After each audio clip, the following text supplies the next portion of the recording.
गंधर्वपुर गांव का 11 साल का लड़का आरव अपनी चाचा चाची के साथ रहता था। उसके माता पिता की मृत्यु एक रहस्यमयी दुर्घटना में हो चुकी थी।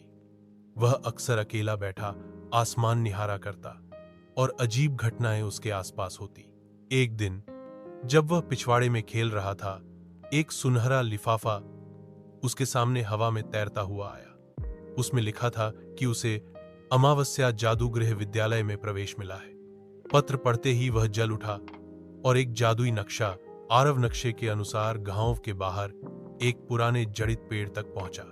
जैसे ही उसने नक्शे पर बने चिन्ह को पेड़ के तने पर स्पर्श किया, पेड़ एक द्वार में बदल गया और वह भीतर खिंचता चला गया। वह एक भिन्न दुनिया में पहुंच चुका था।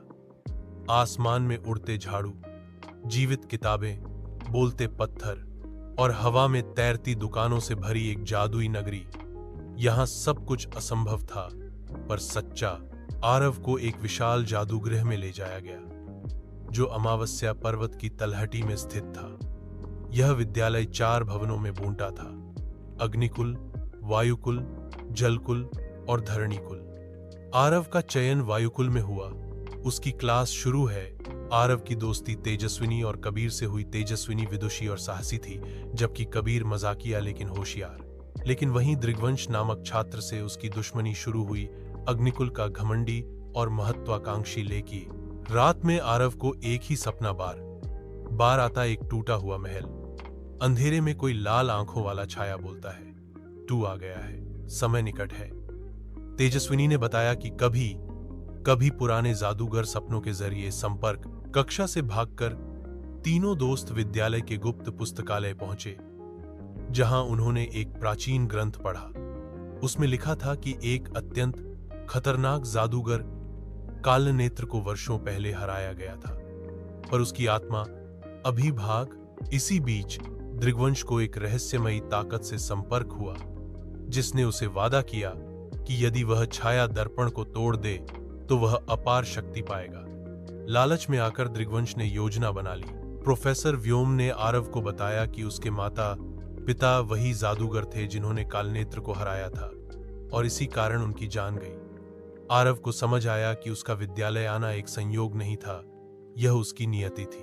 आरव, तेजस्विनी और कबीर ने मिलकर गुप्त सुरंग का रास्ता ढूंढ निकाला, जहां छाया दर्पण छिपा था। रास्ते में जादुई फंदे, भटकते आत्मा, रक्षक और भ्रमजाल थे, पर तीनों ने मिलकर पार किया। सुरंग के अंत में दृग्वंश पहले ही पहुंच चुका था। जैसे ही उसने छाया दर्पण को तोड़ा, एक डरावनी काली छाया हवा में उठी और उसके साथ कालनेत्र की आत्मा लौट आई। विद्यालय की दीवारें कांप उठीं। कालनेत्र की आत्मा ने दृग्वंश को वश में कर लिया और आरव पर हमला किया। आरव ने अपनी मां की दी हुई छड़ी से अंतिम मंत्र सत्याशक्ति चलाया, जिससे प्रकाश की एक लहर छाया को चीरती हुई निकल गई। कालनेत्र की आत्मा फिर से बंद हो गई, लेकिन इस बार उसे अमावस्या जादूगृह की दीवारों में हमेशा के लिए सील कर दिया गया। विद्यालय में सबने राहत की सांस ली। सभा में प्रधानाचार्य ने आरव को सम्मानित किया, लेकिन जाते जाते उन्होंने आरव के कान में धीरे से कहा, यह तो बस शुरुआत थी, असली युद्ध अब शुरू होगा।